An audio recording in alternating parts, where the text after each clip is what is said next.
If a monk is wearing, monk's robe, which is very dignified and represents liberation, represents compassion, and just sit there, munching, biting, gnawing, jumping a chicken person's leg, then I would feel very put off. I saw it before in some Hinayana Buddhist country, and it was really a sight that I would not want to see again. At that time, I was still, married, a household. And then my husband and I traveled in many Asian Buddhist countries. He took me to those countries for vacation because he knew I was a devout Buddhist. In my house, we have an altar with flowers and fruit for the Buddhas. And he even planted flowers and, cut some for me to put on the altar for the Buddha. When he saw some flowers withered, he changed. And he planted some flowers in the outside garden for that purpose. And now, some people argue that the Buddha had advised that the Buddhist followers could eat 3 types of animal people, meat that I have mentioned above. But later, the Buddha didn't allow it anymore because the disciples had grown up. They should be used to the vegan diet, which is better, compassionate, and it's befitting a benevolent person, such as a monk. So even in some other sutra, or maybe the same sutra, some monk asked him what to do if when he went out for alms, some of the followers give them animal people meat with the rice or other vegetables. What to do? The Buddha said, take that meat part away and eat the rest. So overall, everywhere almost, the Buddha always advocated the compassionate diet, which is the vegan diet. Okay. Now, even if the Buddha did not force you to eat vegan or allow you to eat the 3 kinds of animal people meat, I would not want to. Why would we do that when we have plenty of food?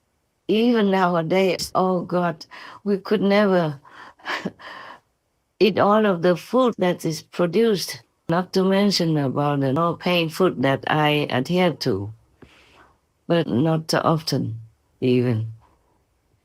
If you just can live with brown rice and sesame, that would be also okay. But you have to chew very well the brown rice and sesame powder while you have it in your mouth until it almost becomes liquid so that it's just absorbed, naturally. Because that's the best way to eat brown rice and sesame. And you should not eat the rice piping hot because it's better for you to eat it cold. If you eat it between 4 degrees and 34 degrees Celsius, there is a chance that you might get some kind of bacteria growing on it, and then it might upset your stomach. So if you want to eat that type of food or any type of food with rice, with noodles, you should eat it very, fresh, or wait until it's cold. From the refrigerator, rice and noodles especially, is to be safe, yeah? So I don't think we should argue about eating animal people meat or not, eating animal people meat, or the 3 kinds of pure meat or not. Yeah, we should not, because to be a monk is really to be in a noble position. For me, huh? Yeah. And the example that you make by the way you live your life is enormous to the faithful. They copy you. They learn from you because they respect you. So we would like to make a very, very noble example, a dignified example, befitting the representatives of the Buddhas. and the representatives of God Almighty on earth. Imagine how this is sound to you if you are a child of God, if you're representing God, if you're representing the Buddha, and yet you're sitting there showing that you care nothing about the suffering of another being who was kicking, quacking, or mooing yesterday or a few hours before you chop it down. It's just normal common sense. For me, yeah. For you, of course, I think it may be the same. Most of you are the same, except some new ones or some at a lower level have less sensitive feelings. But for me, even though there's no pain food, I myself cannot even personally pluck them to bring in and eat when they are still alive. In the garden, for example. If it's already sold in the market, then I could maybe, but even then, I don't feel very good. I prefer not to eat them. I prefer just like brown rice and sesame. There is enough nutrition for me to do all my heavy work, mentally, intellectually, and all kinds of other aspects as well. But still, if I can live on just very simple food, then I will be very happy. When the sesame seeds are ripe, the plants have already withered, similar to peanuts. When the nuts are ripe, ready, then the plants become withered in yellow or brown already, or almost no more leaves, no more life when people pluck the peanuts. I saw it when I was in the countryside. My house was in the countryside, so I saw many things like that. Mostly it's like that. The same with the rice. All the leaves become yellow. Yeah, most of the leaves are already dying after the rice plant gives birth to the rice. Then the plant seems to wither and die. Yes, so for me, it seems okay to eat. Just for example, before, of course, I used to go out and pluck flowers and harvest vegetables and all kinds of things like that. Feeling that I'm good, that I don't eat animal people. Meat, I don't eat eggs, for example. But nowadays, I can't even do that.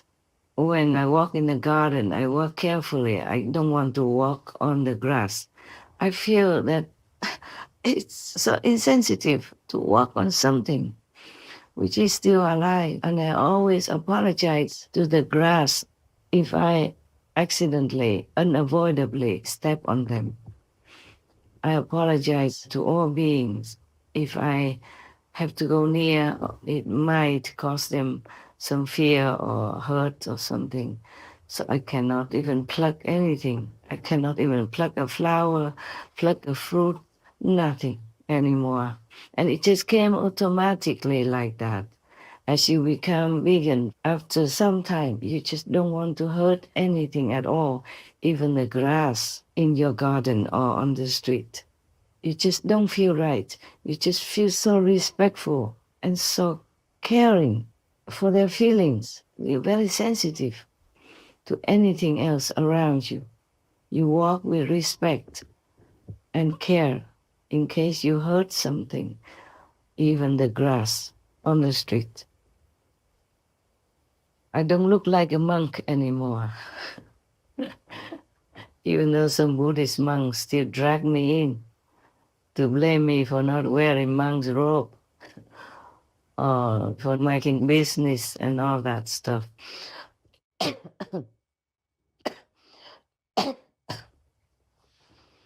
I walked out of my family life in order to offer myself to the Buddha, to God, to learn how to be a better human. And I walked out of monkhood in order to offer myself to all the suffering beings. Thus, I don't feel like I could hurt anything. It's not like anybody was watching or I have any vow or anything. It's just automatic, just like you don't want to cause any disturbance, any disarray in their life. You could almost feel like they all are breathing, feeling, and talking to you. Sometimes they do, and sometimes they show it without talking. I walked into a garden once because I wanted to go into the shed.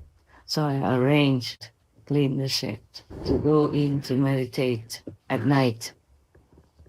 I thought it's more close to nature than the room with concrete. And I just walked out before the sunset and took a photograph of some white flowers in the corner of the garden. And when the photo developed, I saw a beautiful pinkish purple color, which in that corner there is nothing that could cause that. And that was the first time. Then I asked, and the fairies say that they wanted to show their love and respect. Oh, I was so touched. I still have that photograph. Maybe someday you will see it. In the Between Master and Disciples introduction. Yes. If I see it, I will make a note for you to pay attention so that you know what I am talking about. Maybe I can ask them to send it, and then we can include it here for you to look at. The fairies of the plants mostly hide themselves in a corner because they are afraid of humans. Yeah. Sometimes me too, because I have had some not very pleasant experiences. Being a public figure, you will always encounter something.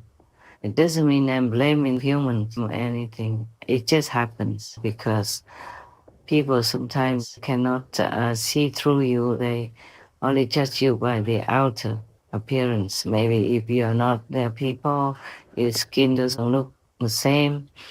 You wear not very chic and expensive clothes. You are famous, or people love you, etc. It's okay. I guess it's just a small number. I do hope it's a small number. I don't go out that often, actually, anywhere, even before the retreat. I just went to work and then went back to my cave or in whatever room I had at that time.